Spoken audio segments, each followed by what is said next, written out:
door is shut. He's a reporter, officer. Ow, ow, ow! Back up. I'm telling you it's locked. Stay back, back, back.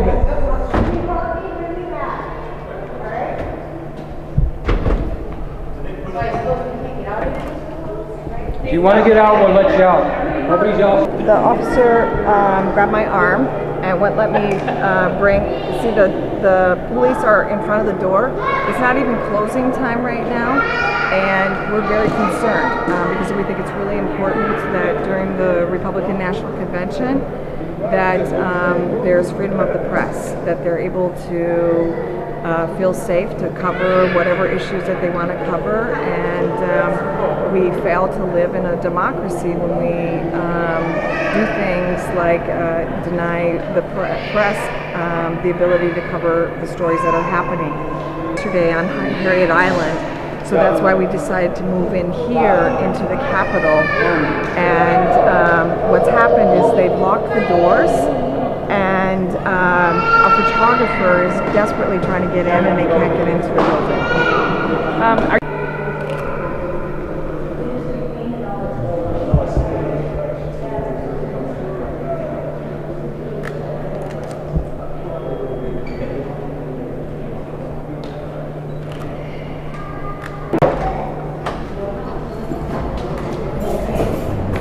You're going to be detained pretty quick. You don't care.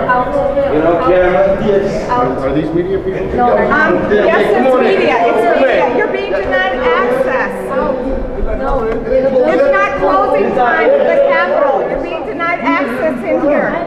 It's not closed.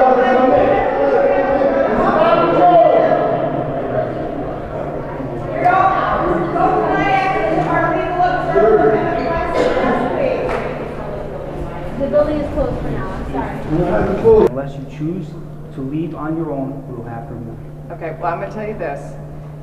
We're going to leave this building because clearly the way that this officer manhandled me, we don't want that happening to other women and children that are in this building. This is a public building. This should have never have happened, and we will be filing a complaint. Very good. Okay, let's go, guys.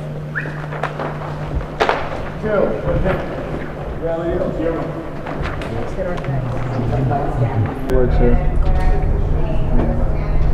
Now, a photographer in who was showing his press credentials on the door. They grabbed me, the officer grabbed me right here where this beginning bruises here, and violently pulled me back and locked the door, locked us in. And then we immediately called our lawyer, and our lawyer came over and showed his legal observer badge on the window, and our legal observers were not allowed in as well. As you can see, we're not very large, and we got kids here, and the reporters of this city and this country need to have their own press conference, because we gotta stop throwing reporters into elevators, taking footage away from filmmakers and photographers and videographers who are just trying to tell everyone's story, not just the story of the Republicans that are coming here for the convention. The story of families losing their homes to foreclosure, the story of families that are homeless, people that don't have access to health care. We have a right to tell these stories too.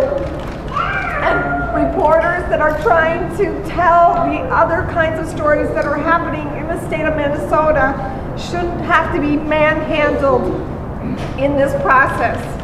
We fail to live in a democracy when we no longer have freedom of the press. And for poor people, we don't have money like McCain does for lobbyists. The only thing we have is our cardboard signs and our voice. And we can't allow that to be taken away from us.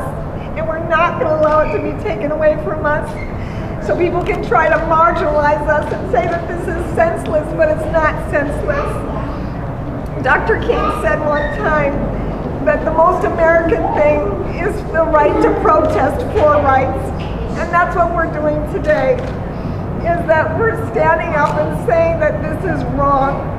It's wrong to, like, first of all, be doing what's happening to these families, and secondly, it's wrong to be hiding it. So we're going to continue to endure the sprinklers that were turned on us last night, the circling of 200 police officers, the constant threats, the physical stuff with my arm today, the denial of us access to our attorney, because we're not going to be afraid.